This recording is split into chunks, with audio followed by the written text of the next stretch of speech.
बिस्मिल्लाहिर्रहमानिर्रहीम। आज हम बायो की जो न्यू बुक है उसका चैप्टर नंबर 2 बायोडाइवर्सिटी को डिस्कस करेंगे। तो हम पहले बायोडाइवर्सिटी की डेफिनेशन कर लेते हैं। बायोडाइवर्सिटी जो है ना वो दो वर्ड से है। एक है बायो, लिविंग ऑर्गेनिज्म को कहते हैं। दूसरा हमारे पास डाइवर्सिटी, डाइवर्सिटी टाइप्स, यानी लिविंग ऑर्गेनिज्म की टाइप को आज हम इधर डिस्कस करेंगे। तो सबसे पहले हम बायोडाइवर्सिटी की डेफिनेशन कर लेते हैं। Biodiversity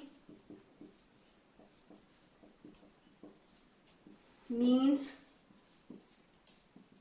the variety of organism in a particular area.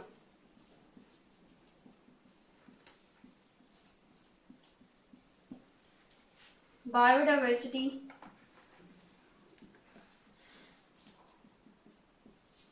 of an area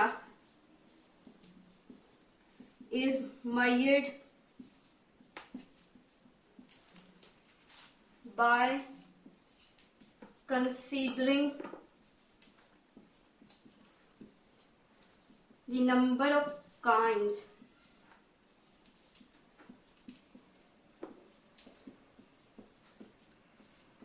organism and variation within each kind। ये एक मुकम्मल हमारे पास बायोडाइवर्सिटी की डेफिनेशन है। बायोडाइवर्सिटी क्या है? बायोडाइवर्सिटी एक वेराइटी है, यानी डिफरेंट है ऑर्गेनिज्म की पर्टिकुलर एरिया में। इस चीज यहाँ तक इसको समझने के लिए ना आप मैं आपको मिसाल दे देती हूँ।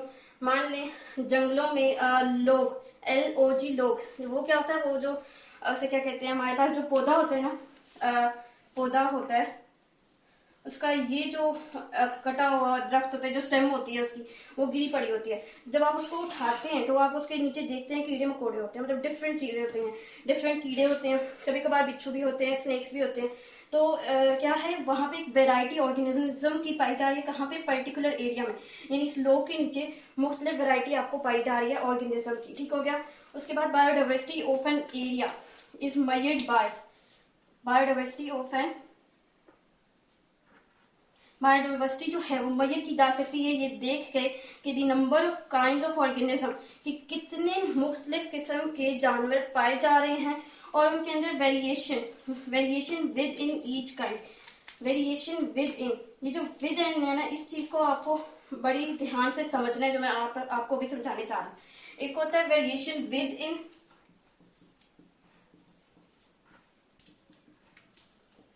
और एक होता है वेरिएशन अमंग। ठीक हो गया।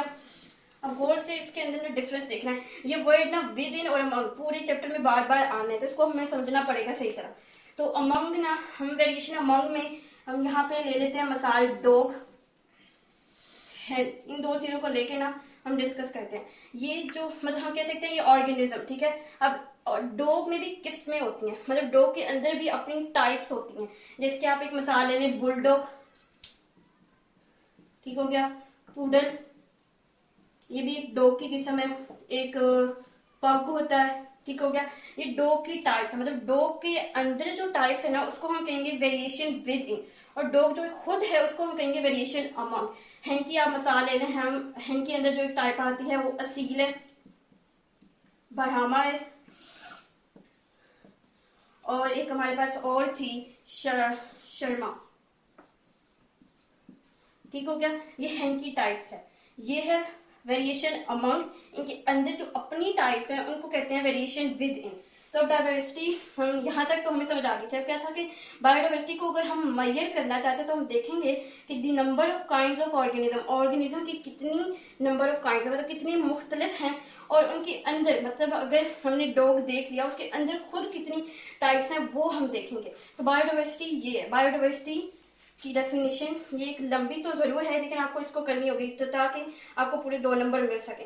तो बायोडाइवर्सिटी ये है हमारे पास। अब इसके लिए कुछ 3 से क्या कहते हैं MCQs हैं, वो आप याद कर लें।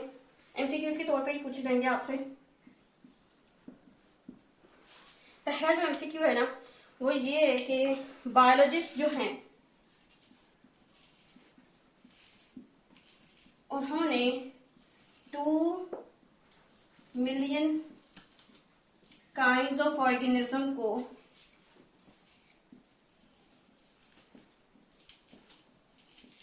डिस्कवर किया है यानी तलाश किया है और इनको क्लासिफाई भी किया है एंड क्लासिफाई, और इसको डिफरेंट डिफरेंट ग्रुप्स जो बनाए गए हैं उसके अंदर इनको क्लासिफाई भी किया गया। एक तो ये आपसे एमसीक्यू पूछा जा सकता है। दूसरा जो एमसीक्यू है वो ये है कि जो बायोडाइवर्सिटी है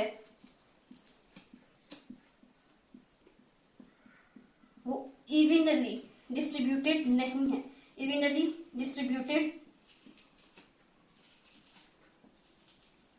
नॉट, यानी मतलब इक्वली डिवाइड नहीं है, कहीं पे ज्यादा चीजें पाई जा रही हैं, कहीं पे कम ऑर्गेनिज्म पाए जा रहे हैं। ठीक हो गया। तीसरा जो हमारे पास एमसीक्यू पूछा जाता है वो ये है कि ट्रॉपिकल रीजन में,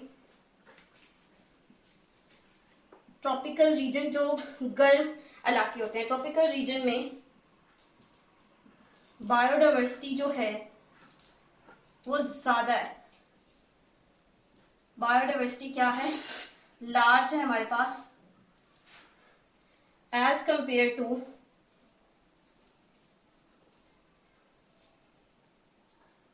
पोलर रीजन। पोलर रीजन सर्द इलाकों को कहते हैं।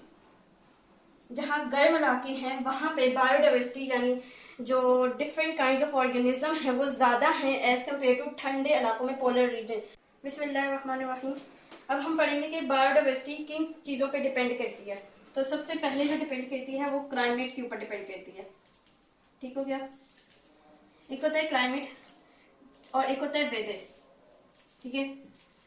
डिपेंड तो वो सिर्फ क्लाइमेट पे ऊपर करते हैं, ये आपने याद रखना। वेदर मैंने साथ इसलिए लिखा कि आपको इसके अंदर डिफरेंस थोड़ा सा बता दूं। क्लाइमेट जो होता है वो लॉन्ग टर्म एटमॉस्फेरिक कंडीशन को कहते हैं। तीन माह तक या कई सालों तक जो condition, long term atmospheric condition जो होती है उसको क्लाइमेट कहते हैं। और जो वेदर होता है ना वो शॉर्ट टर्म यानी दिन का कह सकते हैं, दिन में कितना चेंज आया, सर्दी गर्मी ठंड क्या बनी, वो उसको हम वेदर कहते हैं, शॉर्ट टर्म एटमॉस्फेरिक कंडीशंस।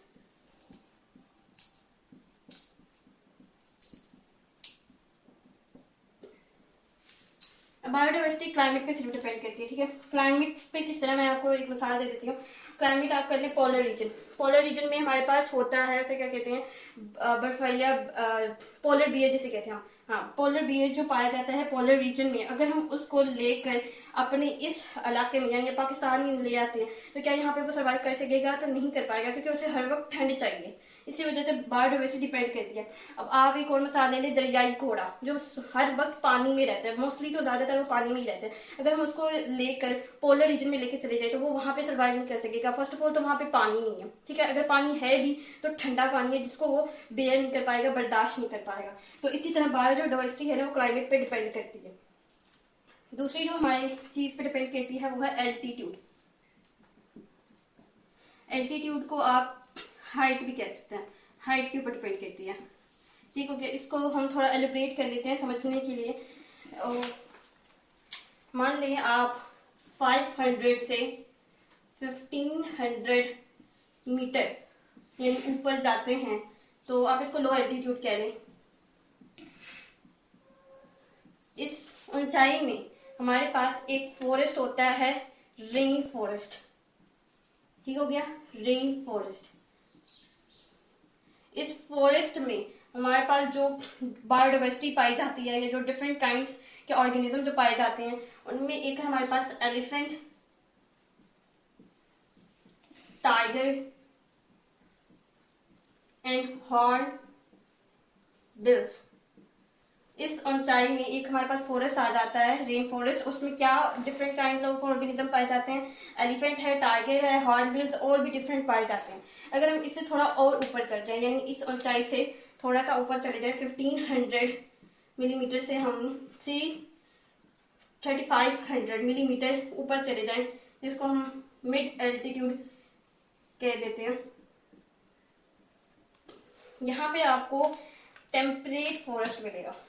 इस ऊंचाई में आपको टेम्परेट फॉरेस्ट मिलेगा, जिसमें आपको कौन से जानवर देखने को मिलेंगे। इसमें आपको मिलेंगे एक तो हमारे पास है रेड पांडा, दूसरा आप यहाँ पे ले लें हिमालयंस ब्लैक बियर। ठीक हो गया। इस ऊंचाई पे आपको इस तरह के ऑर्गेनिज्म मिलेंगे। अब इससे थोड़ा और अगर हम ऊपर चले जाते हैं, अबव 3500 मीटर चले जाते हैं, जिसको हम हाई एल्टीट्यूड कहते हैं।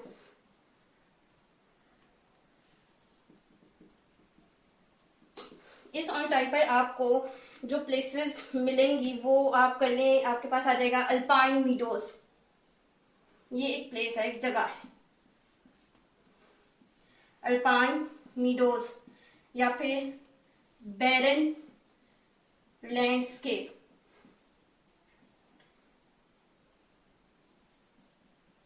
यहाँ पे जो आपको ऑर्गेनिज्म मिलेंगे या डिफरेंट काइंड्स ऑफ मिलेंगे, वो एक तो आपके पास आ जाता है लेपर्ड, और यहाँ पे यॉक्स। ये एलिब्रेट करने का मकसद ये है कि मान लिया अगर इन जानवरों को हम इसमें ले आते हैं, इसको इसमें ले आते हैं, इसको इसमें ले आते हैं, तो ये सरवाइव शायद कर पाए। ठीक है, शायद कर पाए, लेकिन इतना नहीं कर पाएंगे कि ये खुद को सरवाइव कर ले। वहां पे कुछ ही दिनों में ये वफात पा जाएंगे, का मतलब मर जाएंगे। तो हर जो एक ऑर्गेनिज्म है ना, वो अपनी एल्टीट्यूड, अपनी हाइट के ऊपर डिपेंड करता है। किस तरह डिपेंड करता है, जब आप ऊंचाई के ऊपर चले जाते हैं, मतलब आप ऊपर ऊपर जाते हैं, तो प्रेशर और टेम्परेचर जो होता है ना, वो कम होना शुरू हो जाता है। तो जब प्रेशर और टेम्परेचर कम हो जाएगा तो उनके लिए सर्वाइव करना मुश्किल होता जाएगा। तो हर ऑर्गेनिज्म अपनी ही एक कंडीशन के ऊपर सर्वाइव कर पाता है। अगर आप उसकी कंडीशन चेंज कर देते हैं तो वो उसके लिए मुश्किल होता है सर्वाइव करना। कर लेगा लेकिन मुश्किल होगा, क्योंकि मुश्किल होगा तो कुछ ही दिनों में वो खत्म भी हो सकता है। तो इस तरह सेकंड जो है वो एल्टीट्यूड पे ये डिपेंड करता है। ये मैंने आपको समझाने के लिए किया, अगर आप इसको याद करना चाहें तो कर सकते हैं, नहीं तो जैसे आपने क्लाइमेट, एल्टीट्यूड, और जो तीसरी हमारी जो इस पे डिपेंड करती है वो है सॉइल। सॉइल पे ये डिपेंड करता है। सॉइल को भी मैं आपको थोड़ा सा एक्सप्लेन कर दूं।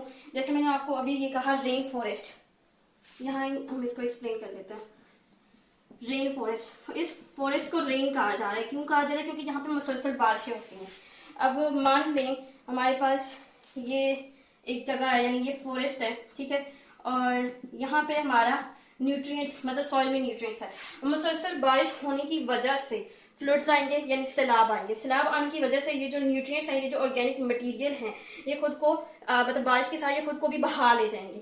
जब ये बहा ले जाएंगे तो जो प्लांट्स होंगे उनके पास तो न्यूट्रिएंट्स जो होंगे और जो ऑर्गेनिक मटेरियल जो उनको मिलता था अपनी खुराक के लिए, वो तो होगा नहीं। तो प्लांट्स के पास अगर अपनी खुराक नहीं होगी तो प्लांट्स मरना शुरू हो जाएंगे, और जब प्लांट्स मरना शुरू हो जाएंगे तो एनिमल्स के लिए अपनी खुराक खत्म हो जाएगी, क्योंकि पौधे तो खत्म हो रहे हैं, तो एनिमल्स डेथ कर जाएंगे, और जब चेन खराब हो जाएगी। तो इस चेन को ठीक करने के लिए ना, इसी रेन फॉरेस्ट में एक ऑर्गेनिज्म पाया जाता है, फंजाई। ठीक है, ये माइक्रो ऑर्गेनिज्म है। माइक्रो ऑर्गेनिज्म यानी छोटा है, जो हम अपनी आम आंख से नहीं देख सकते, हमें माइक्रोस्कोप करना पड़ेगा। यहाँ पे होता है एक फंजाई। जब रेन होती है, बहुत तेज रेन होती है, तो वो न्यूट्रिएंट्स को तो बहा के लेके जा रहे थे, लेकिन साथ साथ उसमें नुकसान भी तो हो रहा होता है। पौधे जो होते हैं वो गिर रहे होते हैं, जो जानवर पाए जा रहे थे वो भी मतलब मर रहे होते हैं। तो जो पौधे गिरे हैं, जो जानवर मरे हैं, जो फंजाई है ना, उसको डिकम्पोज करेगा, उनकी ब्रेक डाउन करेगा, उनको तोड़ेगा। जब वो तोड़ेगा तो उसमें से ऑर्गेनिक मटेरियल निकलेंगे, उसमें से न्यूट्रिएंट्स निकलेंगे, तो वो वाले न्यूट्रिएंट्स प्लांट्स इस्तेमाल करके खुद को सर्वाइव करेंगे। तो इस तरह जो फंजाई है वो भी डिपेंड कर रहा है किस जगह पे, कि यहाँ पे यानी मतलब उसे क्या कहते हैं, कम न्यूट्रिएंट्स हैं तो मेरी यहाँ पे मौजूदगी होना जरूरी है, क्योंकि मैं डिकम्पोज करूंगा तो यहाँ पे ऑर्गेनिक मटेरियल बनेगा, न्यूट्रिएंट्स बनेगा। तो बायोडाइवर्सिटी इन तीन चीजों पे डिपेंड करती है, क्लाइमेट, एल्टीट्यूड, सॉइल। ये जो चीजें मैं बाकी बताएंगी मैंने आपको जैसे एक्सप्लेन करने के लिए बताई हैं। तो अब हम आगे ना बायोडाइवर्सिटी की इंपॉर्टेंस पर, जो हमारा नेक्स्ट टॉपिक है वो है इंपॉर्टेंस ऑफ बायोडाइवर्सिटी। बायोडाइवर्सिटी की इंपॉर्टेंस, अहमियत, हम इसको डिस्कस करेंगे। जो पहले हेडिंग है ना वो हमारे पास है इकोसिस्टम स्टेबिलिटी की। इकोसिस्टम स्टेबिलिटी, मैंने आपको इकोसिस्टम के बारे में बताया था कि इकोसिस्टम क्या होता है। इकोसिस्टम कॉम्बिनेशन है लिविंग प्लस नॉन लिविंग का। ठीक हो गया। अब बायोडाइवर्सिटी जो है वो इकोसिस्टम को मेंटेन कर रही है और बैलेंस कर रही है। मेंटेन कर रही है, बैलेंस कर रही है किसके जरिए? बायो जियो केमिकल साइकिल्स के जरिए। अब वो साइकिल्स कौन कौन से हैं? एक साइकिल हमारे पास कार्बन साइकिल और एक है हमारे पास nitrogen cycle. Carbon cycle nitrogen cycle कैसे, वो हम देख लेते हैं। ये हमारे पास प्लांट है, प्लांट ने फोटोसिंथेसिस की, इन रिजल्ट उन्होंने क्या बनाई? ऑक्सीजन। ठीक हो गया, ऑक्सीजन बनाई। ये ऑक्सीजन यूज कर ली गई ह्यूमंस ने या फिर एनिमल्स ने इसको यूज किया। जब इन्होंने यूज किया, इन रिटर्न इन्होंने कार्बन डाइऑक्साइड रिलीज की। ये कार्बन डाइऑक्साइड दोबारा प्लांट्स ने इस्तेमाल कर ली। तो ये एक साइकिल चल रहा है। कार्बन डाइऑक्साइड एटमॉस्फेरिक से प्लांट ने ली, उन्होंने ऑक्सीजन एटमॉस्फेयर में रिलीज की, फिर वो ऑक्सीजन हमने ले ली, फिर दोबारा हमने कार्बन डाइऑक्साइड रिलीज की। तो ये जो कार्बन साइकिल चल रहा है ये इन दो डाइवर्सिटी, इन दो ऑर्गेनिज्म के बेस पर ही तो चल रहा है। तो इस तरह ये इंपॉर्टेंट है मतलब प्लांट और ह्यूमन इकोसिस्टम को मेंटेन करने के लिए। अब जो नाइट्रोजन साइकिल है वो कैसे है? प्लांट जो है वो सॉइल से नाइट्रोजन लेते हैं। ठीक हो गया, प्लांट ने सॉइल से नाइट्रोजन ली, वो प्लांट हमने खा लिया यानी ईट कर लिया। जब हमने ईट किया तो उसके बाद हम मतलब किल हो जाते हैं, मतलब मर जाते हैं। तो हमारी डिकम्पोजिशन होगी,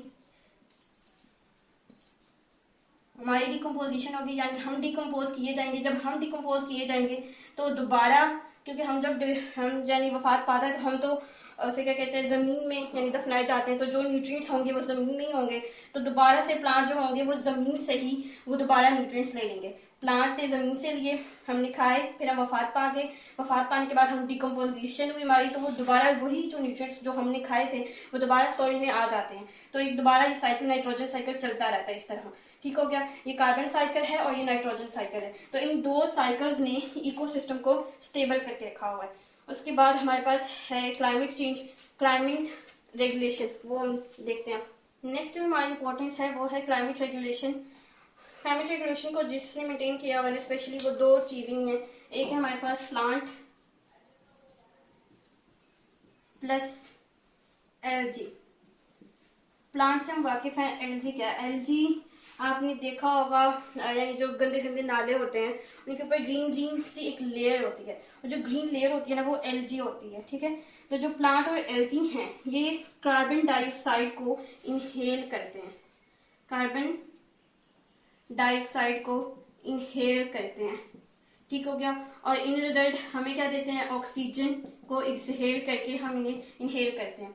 मान लीजिए एक जगह है जहाँ पे कार्बन प्लांट और एलजी नहीं पाई जा रही, तो कार्बन डाइऑक्साइड की तादाद ज्यादा होगी, ऑक्सीजन की तादाद कम होगी। तो हमें तो ऑक्सीजन चाहिए। तो क्योंकि ऑक्सीजन और कार्बन डाइऑक्साइड को मेंटेन जो कर रहे हैं ना वो प्लांट और एलजी कर रहे हैं, और भी बहुत सारी चीजें कर रही हैं, लेकिन ये मेजर दो चीजें इस चीज को मेंटेन कर रही हैं। तो अगर कहीं पे कार्बन डाइऑक्साइड ज्यादा हो जाए, ऑक्सीजन ज्यादा हो जाए, तो क्लाइमेट में तो चेंज आएगा ना। तो उस क्लाइमेट को रेगुलेट करने के लिए, उसको स्टेबल करने के लिए, उसको मेंटेन करने में प्लांट और एलजी अपना एक किरदार अदा कर रही हैं।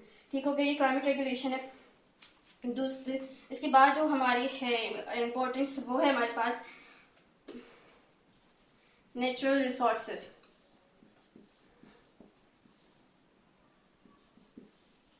ठीक हो गया, बायोडाइवर्सिटी जो है डिफरेंट काइंड ऑफ ऑर्गेनिज्म जो है वो हमें नेचुरल रिसोर्सेज भी प्रोवाइड कर रहे हैं। नेचुरल रिसोर्सेज में जो सबसे पहले है ना वो हमारे पास है फूड।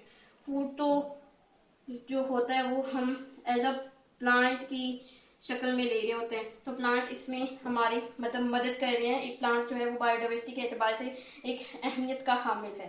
ठीक हो गया, फूड के बाद हमारे पास मेडिसिन। पुराने ज़माने में ज़्यादातर जो मेडिसिन थी वो प्लांट की जड़ी बूटियों से ही, तो जड़ी बूटियों से ली जाती थी। अभी भी कुछ जड़ी बूटियां लेकर मेडिसिन बनाई जा रही हैं। ठीक है, उसके बाद हमारे पास आ जाता है बिल्डिंग मटेरियल।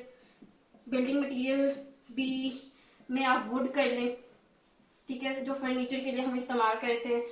बिल्डिंग मटेरियल के बाद हमारे पास आ जाता है फ्यूल। फ्यूल में आप कर लें बायोगैस। बायोगैस जो बनती है वो स्पेशली जो उसे क्या कहते हैं, एनिमल्स का जो वेस्ट मटेरियल होता है उसके जरिए बायोगैस बनती है। तो एनिमल्स यहाँ पे अपना मतलब एक किरदार अदा कर रहे हैं। बिल्डिंग मटेरियल में हम वुड ले आते हैं, वुड हम प्लांट से हासिल कर रहे होते हैं। तो different kind of organism different चीज़ों में इस्तेमाल हो रहे हैं। मेडिसिन में मैंने आपको ना प्लांट की मिसाल दिया, आप सोच रहे हैं कि फूड में भी प्लांट है, मेडिसिन में भी यही है, बिल्डिंग मटीरियल में भी। तो मेडिसिन में मैंने आपको ना एक पहले बताया था, एक हमारे पास बैक्टीरिया था, बैक्टीरिया से हमने इंसुलिन भी तो बनवाई थी, याद होगा आपको। हमने पढ़ा है बायो का रिलेशन विद अदर साइंसेस में, बायोटेक्नोलॉजी के अंदर मैंने जो आपको एग्जांपल दी थी बैक्टीरिया की तो दी थी। तो बैक्टीरिया के अंदर जो इंसुलिन है, उस इंसुलिन की जीन को निकाल के हम इंसुलिन की मेडिसिन बनाते हैं और वो डायबिटिक पेशेंट जो शुगर के पेशेंट होते हैं उनको देते हैं। तो ये मतलब different kind of organism different हमारे हर शोबों में हमारी मदद कर रहे हैं, इंपॉर्टेंट रोल अदा कर रहे हैं, हमें सहूलतें दे रहे हैं। तो जो लास्ट हमारी इंपॉर्टेंस है ना वो है इकोनॉमिक बेनिफिट्स। इकोनॉमिक बेनिफिट्स मैंने आपको बताया था, इकोनॉमिक यानी इकोनॉमी, इकोनॉमिक्स यानी इकोनॉमी। और मैंने क्या बताया था, मैंने ये बताया था कि इकोनॉमी जहां भी आए ना आपने ये ज़हन में लिखना है रिलेटेड टू मनी, ये मनी से कहीं ना कहीं से रिलेट करती है। बायोडाइवर्सिटी जो है वो एज ए मनी के तौर पे हमारे लिए मुफीद है। मुफीद कैसे है कि इंडस्ट्री में हम इन चीज़ों को इस्तेमाल करते हैं, इंडस्ट्रीज को चलाने में हमारा इन बायोडाइवर्सिटी का फायदा है। यानी मान लीजिए एक कपड़े की दुकान है तो वहाँ पे कॉटन की ज़रूरत है। एक दुकान है जहाँ पे इंडस्ट्री है जहाँ पे तकिए बनाए जा रहे हैं, तकिए में होती है कॉटन, वूल होती है। तो वो जो कॉटन जो प्लांट्स के जरिए तो हासिल होती है हमसे। तो इंडस्ट्रीज चलाने में भी इन बायोडाइवर्सिटी का रोल होता है। इंडस्ट्री के बाद हमारे पास आ जाता है उसे क्या कहते हैं, एग्रीकल्चर। ठीक है, एग्रीकल्चर को बेस्ट करने के लिए ना प्लांट के साथ साथ, मतलब एग्रीकल्चर में तो प्लांट होता है, अगर प्लांट के साथ साथ हम एलजी को शामिल कर देना, जो वो ग्रीन कलर की लेयर जो मैंने अभी आपको बताई है, जो ग्रीन कलर की लेयर होती है, अगर हम उसको शामिल कर दें तो जो हमारे जो प्लांट्स की जो ग्रोथ होती है वो अच्छी हो जाती है। क्योंकि जो एलजी होती है ना वो न्यूट्रिएंट्स को अच्छी तरह अब्जॉर्व कर लेता है, सही सही वाले न्यूट्रिएंट्स जो उनके लिए ज़्यादा मुफीद होते हैं वो उन चीज़ों को अब्जॉर्व कर लेता है। तो इस तरह हमारी एग्रीकल्चर जो होती है ना वो इससे भी बेस्ट हो सकती है अगर हम एलजी को थोड़ा बहुत यूज़ करें और अपनी न्यूट्रिएंट्स को भी बेहतर बनाएं। उसके बाद हमारा ये जो फ़ायदा होता है उसमें होता है टूरिज्म में कैसे फ़ायदा होता है, मान लें हमारे पास एक ऐसा जानवर है, ठीक है, जो कहीं भी नहीं पाया जा रहा, हमारे जिस मुल्क में पाया जा रहा है, तो उसको देखने के लिए लोग यहाँ आएंगे। ठीक है, तो इस तरह हमारे टूरिज्म में भी ये बायोडाइवर्सिटी रोल अदा करते हैं। अच्छी अच्छी जो जगह होती हैं वो भी लोग देखने के लिए यहाँ पे आते हैं। उसके बाद जो तीसरी जगह एक चौथा जो पॉइंट है वो है फार्मेसी में, फार्मास्यूटिकल्स यानी फार्मेसी यानी मेडिसिन। तो मेडिसिन का हम यहाँ डिस्कस कर चुके हैं, जड़ी बूटियों के जरिए बैक्टीरिया को यूज करके, छोटे छोटे माइक्रो ऑर्गेनिज्म को यूज करके मेडिसिन बनाई जा रही है।